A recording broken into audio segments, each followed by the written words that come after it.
എല്ലാവർക്കും ഈ റംസാനായതുകൊണ്ട് ടൈമിങ്ങിൻ്റെ ഇഷ്യൂ ഉള്ളതുകൊണ്ട് നമ്മൾ റെക്കോർഡിങ് സെഷൻ ഇട്ടിട്ട് ഓരോ കാര്യങ്ങൾ ചെയ്യേണ്ട കാര്യങ്ങൾ വീഡിയോ ഒക്കെ ഇട്ടുതരാം. നിങ്ങൾക്ക് എന്തെങ്കിലും കാര്യങ്ങൾ ഡൗട്ട്സോ കാര്യങ്ങളോ ഉണ്ടെങ്കിൽ എന്ത് ചെയ്യാം, നിങ്ങൾ ജസ്റ്റ് എനിക്ക് വാട്സപ്പിൽ മെസ്സേജ് അയച്ചാൽ മതി, റിസോൾവ് ചെയ്ത് തരാം.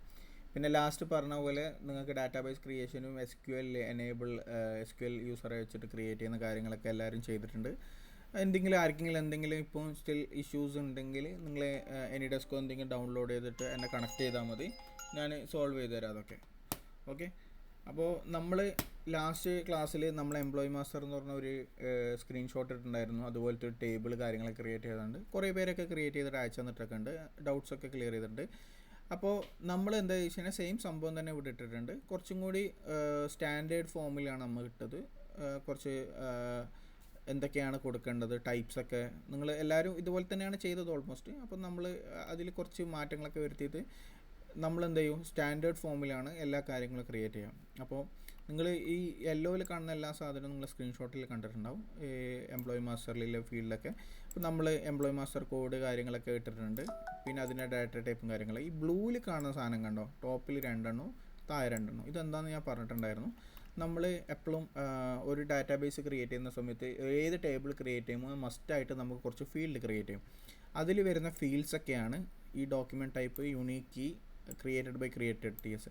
ക്രിയേറ്റഡ് ബൈ ക്രിയേറ്റേഴ്സ് എന്ന് പറഞ്ഞാൽ ആരാണോ ഇത് ഈ ഒരു ഡാറ്റ ഇൻസേർട്ട് ചെയ്യുന്നത് അവരെ പേരും എപ്പോഴാണോ ഇൻസേർട്ട് ചെയ്യുന്നത് അത് ഇൻഫോർമേഷനും ക്യാപ്ചർ ചെയ്ത് വെക്കാൻ വേണ്ടിയിട്ടാണ് ഈ 2 ഫീൽഡ് വെക്കുന്നത്. പിന്നെ അതേപോലെ ഈ ഡോക്യുമെൻറ്റ് ടൈപ്പ് യൂണീക്ക് കീ എന്ന് പറയുന്നത് ഒരു യൂണിവേഴ്സൽ ആയിട്ടുള്ളൊരു കീ ഉണ്ടാവും. ആ കീ സ്റ്റോർ ചെയ്ത് വെക്കാൻ വേണ്ടിയിട്ടാണ് ഈ ഫീൽഡ്. അതേപോലെ ഡോക്യുമെൻറ്റ് ടൈപ്പ് എന്ന് പറയുന്നത് നമുക്ക് ഒരേ type of data, for example ഡിപ്പാർട്ട്മെൻറ്റും അതേപോലെ ഡെസിഗ്നേഷനും, ഡിപ്പാർട്ട്മെൻറ്റ് ഫോർ എക്സാമ്പിൾ നമ്മൾക്കിപ്പം ഒരേ type of data, for example കാൻഡിഡേറ്റും എംപ്ലോയീസും നമ്മൾ എന്ത് ചെയ്യണം, ഇതേപോലെ ചെയ്യുവാണെങ്കിൽ എംപ്ലോയിക്ക് സെപ്പറേറ്റ് ടേബിൾ ഉണ്ടാക്കണം, കാൻഡിഡേറ്റിന് സെപ്പറേറ്റ് ടേബിൾ ഉണ്ടാക്കണം. അതിന് പകരം നമുക്ക് 2 ഡാറ്റയും ഒരേ ടൈപ്പ് ഓഫ് ടേബിൾ സ്റ്റോർ ചെയ്യാൻ വേണ്ടിയിട്ടാണ് നമ്മൾ ഈ ഡോക്യുമെൻറ്റ് ടൈപ്പ് ഉപയോഗിക്കുന്നത്. അപ്പോൾ നമ്മൾ എന്ത് ചെയ്യും, എംപ്ലോയി മാസ്റ്റർ സ്റ്റോർ ചെയ്യുമ്പോൾ ഡോക്യുമെൻറ്റ് ടൈപ്പ് എന്ന് പറയുന്നത് EMP ആക്കി വെക്കും. കാൻഡിഡേറ്റ് സ്റ്റോർ ചെയ്യുമ്പോൾ നമുക്ക് കാൻഡിഡേറ്റിനെ CNDT എന്ന് കൊടുക്കും. അപ്പോൾ നമുക്ക് എന്ത് ചെയ്യും, ഒറ്റ ടേബിളിൽ തന്നെ നമുക്ക് എല്ലാ ഡാറ്റയും സ്റ്റോർ ചെയ്യാൻ പറ്റും. അപ്പോൾ നമുക്ക് കോമൺ ആയിട്ടുള്ള ഡാറ്റാസൊക്കെ സ്റ്റോർ ചെയ്യാൻ വേണ്ടിയിട്ട് നമ്മൾ ഈ ഒരു മെത്തേഡാണ് യൂസ് ചെയ്യുക. നിങ്ങൾക്ക് കുറച്ചും കൂടി അങ്ങോട്ടേക്ക് ഡാറ്റ ഇൻസേർഷനും സെലക്ഷനൊക്കെ പോയി തുടങ്ങുമ്പോൾ നിങ്ങൾക്ക് മനസ്സിലാവും ക്ലിയർ ആയിട്ട്. അപ്പോൾ നിങ്ങൾ എന്താ ചെയ്യേണ്ടതെന്ന് വെച്ച് കഴിഞ്ഞാൽ, ഒരു കാര്യം കൂടി വിട്ടുപോയി. നമ്മളിവിടെ കുറേ കാര്യങ്ങൾ പറഞ്ഞോ,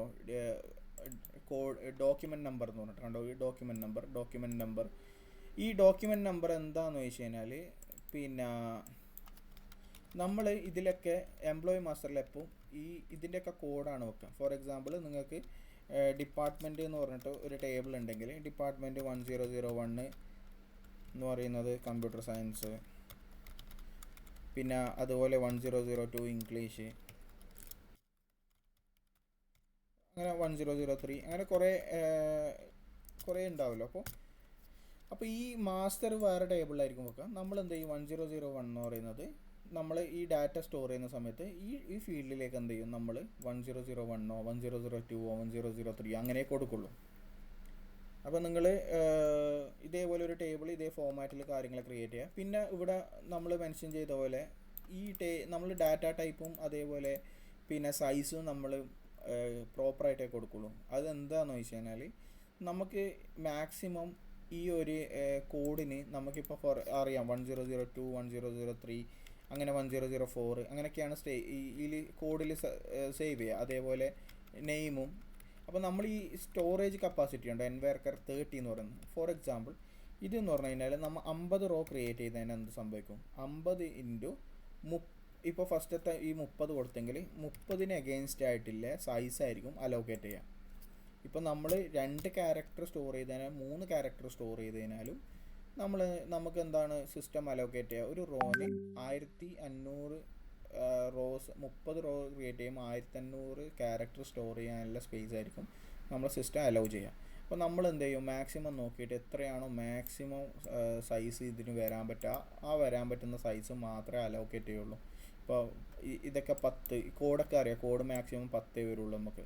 അപ്പോൾ 10 കൊടുത്തതിന് എന്ത് ചെയ്യും, 100 റോ ക്രിയേറ്റ് ചെയ്തതിനാൽ എന്ത് സംഭവിക്കും, 100 × 10 വരുള്ളൂ. അപ്പോൾ എത്താവും മാക്സിമം 1000 വരുള്ളൂ. അല്ലെങ്കിൽ എന്ത് ചെയ്യും, നമ്മളിപ്പോൾ 10 പകരം 30 കൊടുത്തിട്ടുണ്ടെങ്കിൽ 100 എത്ര 3000 ഡാറ്റ സ്റ്റോർ ചെയ്യാനുള്ള ക്യാരക്ടർ സ്റ്റോർ ചെയ്യാനുള്ള സ്പേസ് ആയിരിക്കും പോകും. അപ്പോൾ ഇതിന് വേണ്ടിയിട്ടാണ് നമ്മൾ ഈ സൈസ് പ്രോപ്പറായിട്ട് മെൻഷൻ ചെയ്ത് കൊടുക്കുന്നത്. പിന്നെ അതേപോലെ നിങ്ങൾ ഇതുവരെ കാണാത്ത ഒരു ടൈപ്പാണ് ഇമേജ് എന്ന് പറയുന്നത്. ഇവിടെ നിങ്ങൾക്ക് കാണാം ഇമേജ് എന്ന് പറഞ്ഞിട്ട്. ഇതെന്താണെന്ന് വെച്ച് കഴിഞ്ഞാൽ നമുക്ക് ഫോട്ടോസോ അല്ലെങ്കിൽ നമുക്ക് PNG ഫയലൊക്കെ സ്റ്റോർ ചെയ്യാൻ വേണ്ടിയിട്ട് യൂസ് ചെയ്യുന്ന ഒരു മെത്തേഡാണ് ഇമേജ് സ്റ്റോർ ചെയ്ത് നമുക്ക് ഡാറ്റാബേസിലേക്ക് ഇമേജ് സ്റ്റോർ ചെയ്ത് വെക്കാൻ പറ്റും. ഓക്കെ, അപ്പോൾ നിങ്ങൾ എന്താ ചെയ്യേണ്ടതെന്ന് വെച്ചാൽ എല്ലാവരും ഇതേപോലെ ലാസ്റ്റ് ക്ലാസ്സിൽ പറഞ്ഞ പോലെ നിങ്ങൾ ഡാറ്റാബേസിൽ പോയിട്ട് ടേബിൾസിൽ പോകാൻ ന്യൂ ടേബിൾ അടിക്കുക. അപ്പോൾ നിങ്ങൾക്ക് ഇതേപോലെ ഒരു ഇൻ്റർഫേസ് ആണ് വരിക. ഞാൻ ഇപ്പോൾ ഓൾറെഡി ക്രിയേറ്റ് ചെയ്തുകൊണ്ടാണ് ഈ എംപ്ലോയി മാസ്റ്റർ എന്ന് പറഞ്ഞ ടേബിൾ വന്നത്. നിങ്ങൾ ഇതേപോലെ എല്ലാ ഫീൽഡും ഇന്ന ഡാറ്റ ടൈപ്പും ഇവിടെ എന്താണോ മെൻഷൻ ചെയ്തത് അതുപോലെ കൊടുക്കാം. ഇതിൽ മെൻഷൻ ചെയ്ത പ്രൈമറി കീയും അതുപോലെ യുണീക്ക് കീ നോട്ട് നള്ളുണ്ട്. ഇതെന്താ സംബന്ധിച്ച് നോട്ട് നള്ളൊക്കെ നമുക്ക് ഇവിടെ അൺടിക്ക് ചെയ്തതിനാൽ ഈ നൾ വാല്യൂ സിസ്റ്റം സ്റ്റോർ ചെയ്യുന്നത് ഒഴിവാക്കും. അതാണ് ഈ അൺടിക്ക് ചെയ്യുന്നത് ഇവിടെയൊക്കെ. ഓക്കെ, നമുക്കിതൊക്കെ അൺടിക്ക് ചെയ്ത് കൊടുത്തിട്ടുണ്ട്. ഇതൊന്നും നള്ളാവേണ്ട ആവശ്യമില്ല. പിന്നെ പ്രൈമറി കീ സെറ്റ് ചെയ്യാൻ വേണ്ടിയിട്ട് എന്താ ചെയ്യേണ്ടതെന്ന് വെച്ച് കഴിഞ്ഞാൽ നിങ്ങൾ ആദ്യം ഇവിടെ പോയിട്ട് ഏതൊക്കെ ഇപ്പോൾ ഇവിടെ 2 ഫീൽഡാണ് നമുക്ക് പ്രൈമറി ആക്കണം. അപ്പോൾ 2 ഫീൽഡ് ഒരുമിച്ച് സെലക്ട് ചെയ്യുക, സെറ്റ് പ്രൈമറി കീ കൊടുക്കാം. അപ്പോൾ ഇത് 2 സെറ്റായിട്ടുണ്ടാവും പ്രൈമറി കീ. പിന്നെ അതേപോലെ ഇവിടെ പറഞ്ഞെടുത്തിട്ടുണ്ട് യുണീക്ക് കീ ആയിരിക്കണം എംപ്ലോയി കോഡ്. അതെന്താ ചെയ്യേണ്ടതെന്ന് വെച്ച് കഴിഞ്ഞാൽ കോഡിൽ ക്ലിക്ക് ചെയ്യുക, നിങ്ങൾ ഇൻഡെക്സ് എന്ന് പറഞ്ഞ സാധനം സെലക്ട് ചെയ്യുക. ഇപ്പോൾ ഓൾറെഡി ക്രിയേറ്റ് ചെയ്തുകൊണ്ട് നമുക്ക് ഇങ്ങനെ വരാം.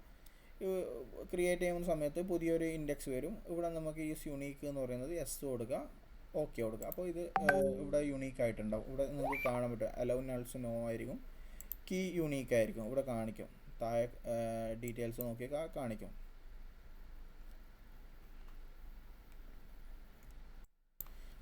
അപ്പോൾ സംഭവം സേവ് ചെയ്യുക.